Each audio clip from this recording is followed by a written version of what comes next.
I am pressing record here, and to be honest, I have no idea what I am going to say, but let's give it a shot. I'm Justin, and I just watched the Toronto Maple Leafs lose to the Ottawa Senators 4-3 in what was one of the most embarrassing games that I've seen from them in a while, which is saying a lot. I mean, I'm a Leafs fan. We are getting used to this. We thought that it was over and that this season would be a little bit more special, and then we saw the Leafs blow a 5-1 lead to the same Ottawa Senators earlier this season, and I would say that this loss tonight is more embarrassing than that one earlier this season. The Toronto Maple Leafs did not play well whatsoever, not only tonight, but last night. And you would think a 3-game series against the Winnipeg Jets, the team that is literally right on their ass in the standings in the North Division, you would see a better effort. I mean, the series was tied against Winnipeg 1-1. They had stolen a couple games because of Connor Hellebuck. But in that third game, we're up against their backup, Laurent Brossoit, a backup that is quite good. I will give him that. And we don't even test him. We put up 39 shots on Connor Hellebuck the game before that, and we only mustered 20 or 21 against Laurent Brossoit. If we put up that 39 against Brossoit, guaranteed you're getting like 3 or 4 goals with this offensive team with the Toronto Maple Leafs. And it just seems that it's a consistent pattern with this team. As soon as the opposing team puts in a goalie that's not their typical starter or gets in a difficult situation, this Leafs team refuses to shoot. They refuse to try to get pucks on net when the puck will likely go in at a much higher clip than a standard starting goalie. We saw it, a big example of it was when David Ayers, the emergency backup Zamboni driver, comes into the game a year ago or a couple years ago against Carolina, and the Leafs muster up no shots through 2 periods. We get, I think, 2 goals on him right away and then refuse to shoot for the rest of the game and end up losing that game. Well,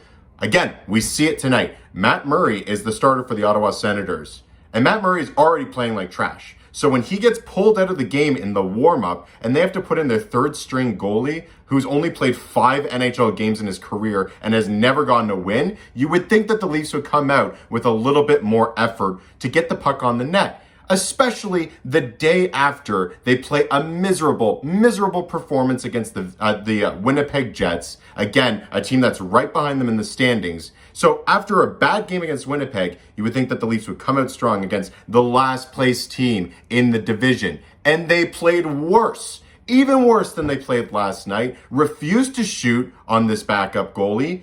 And when you know it, eventually the Leafs go on to make it a competitive game in the third period, only because Ottawa's sitting back and has no idea why they were even put in the position to be up 4-1 on the Toronto Maple Leafs this season. And we shell them, and eventually it's too little too late. Well, I am getting sick of it. The Toronto Maple Leafs need to learn how to shoot the damn puck on a goalie that doesn't even have a spot in the NHL. And if you look at the other side, they know Hutchinson's starting tonight. And let's give Hutchinson the benefit of the doubt for a second here. People are going to be on him. Yeah, he gave up 2 brutal goals on 3 shots in the first 5 or 6 minutes of the first period and gets yanked. He totally deserved to be yanked. But, I mean, that guy was supposed to be our 4th-string goalie this year. We're supposed to have Jack Campbell in that position, and Jack Campbell would have kept us in this game right from the get-go. I'm very confident of that.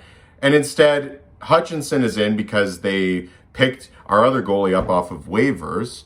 And so now we're stuck with a 4th-string goalie being our backup. And, I mean, you need to get a save, though.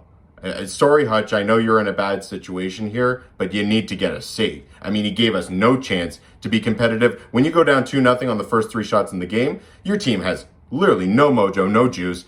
The game's over as far as what the team's effort is going to be. And then, yes, Anderson on the other side has been not good enough as well. And I've seen that in the last couple of games. But tonight, to be back in the net in a back-to-back where he's not expecting to play, and we lose an hour of sleep last night for daylight savings, and he gets thrown in the fire. He actually made a few really great saves and then led in a couple weak goals, and boom, game's over. I mean, we go down 4-1. Again, we finally come back and put some shots on net onto a goalie that, again, has only played 5 games in the NHL. And what do you know? The puck goes into the net. And we still come up short because that's typical Leafs fashion. You try a little bit at the very end of the game, too little, too late, and the Leafs lose. And now they don't play until Friday. They made it aware on the broadcast that the Winnipeg Jets have 3 games over that span, can easily jump the Leafs in the standings. And it just looks like the Leafs have no desire to stay number 1 in their division right now. They are playing with no effort whatsoever. And this is going to sound stupid, but I was actually saying this last week. When we went on our mini 3-game slide, the 2 games against Vancouver and then the first game against Winnipeg, I wasn't disappointed. I wasn't disappointed with losing. Losing is not what matters to me, at least in the regular season and at least when you have a good record. Of course, in the playoffs, it's a different story. But I thought in those 3 games where we lost, we outplayed the other team. I mean, we had some games that we were getting absolutely robbed by Thatcher Demko. And then, again, Connor Hellebuck just stole a game from us against Winnipeg. But we had controlled those games. We had led in the shots column. We had led in the high danger scoring chances. We had played well. And that is a recipe for success. If you keep playing well and with that kind of effort that we saw last week, even though we were losing, you're going to win more times than not, especially when you're facing goalies that aren't in the likes of Demko or Hellebuck or the way that they were playing in those games. I'm fine with that effort. It's when they lose and they look terrible, so uninterested in even playing and refuse to shoot the puck. I mean, if they had shot the puck and looked this bad, but at least got the puck to the net, I don't think we would have been in the situation of being down 4-1 in this game. So with that said, what do we do? What do we do with this team? Because right now, the last 2 games, the last 2 days have been an effort that is, I think, very alarming for Leafs management. So what does Kyle Dubas do?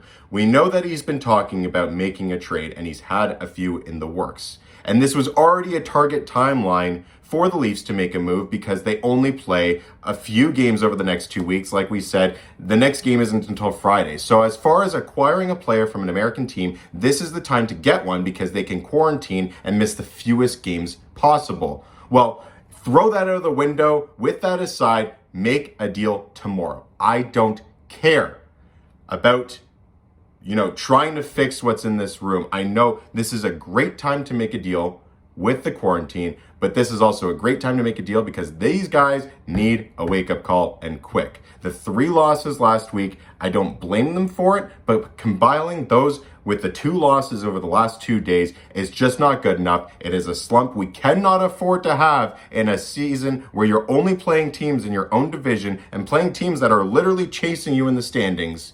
You need to shake something up, and quick. The bottom 6 has not looked good over the last couple of games. The top guys have not been producing like they usually do, so they need a little bit of support. I'm not a big Engvall fan. I'm starting to doubt Kerfoot in a big way. He's showing that he really cannot control the play as a third-line center. Make a deal now. Send a message.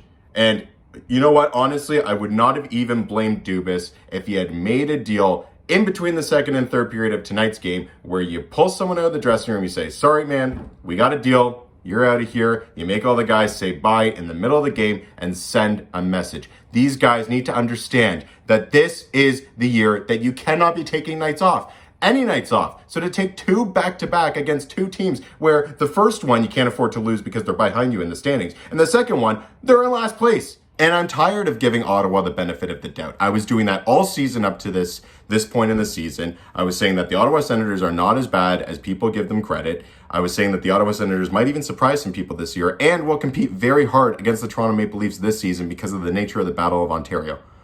But they're in last place. And you've already lost to them, I think, twice this season. So what does it take to get it into your head that you need to take advantage of these games and get a win? Grind for it. Make it happen. I don't care how. But you cannot give them 4 goals in the first half of the game on sloppy plays that you shouldn't even be doing to anybody, let alone the last place team. Like, this is a game that you should be dialed in, giving effort, and as long as those 2 things are there, you win the game. But they just don't give these guys enough credit for who they are, and they find a way to lose to Ottawa consistently. A third-string goalie on the last-place team in this division, and they find a way to lose. So, again, what do? Make a trade. I think now's the time. I don't know what it's going to be. Make an acquisition for the top 6, the bottom six, the third line deep pairing, maybe even in goal. I'm a big Freddie supporter, but we know that, Jack Campbell's injured. We don't know what extent his injury actually is. When's he going to come back? When's he going to give us solid goaltending? Only until then will I feel confident with Freddie in the net, because if Freddie goes down, we're screwed. So maybe make a deal there. I know Elvis Merzlikins in Columbus is available, so do we make a call there? I don't know. Figure it out. Kyle, this is on you now. You've made excellent acquisitions up until this point. The team is only in the position that they're in the standings because of Kyle Dubas's acquisitions. But it's time for these guys to start figuring it out, turn this season around. I know we're still in a great position, but it's like they don't want first place. It really is. Their effort shows they do not want to be in first place. The Leafs haven't had home ice in a playoff series so far in the last 4 years, so why would they want it again? They're sure acting like they don't. So let's make a move.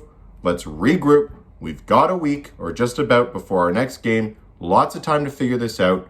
Pay attention to the details. Stop doing the big mistakes and the big giveaways that we've had that led to these goals against, the defensive lapses, the bad goaltending.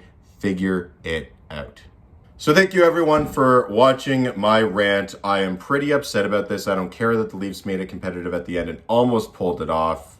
That was horrible to watch. I am embarrassed for this team. I'm sure everyone else in Leafs Nation is as well. But let me know your thoughts on what happened in this game, what's been happening over the last couple weeks, and what do we do moving forward, because we cannot afford this again. So let's figure it out now.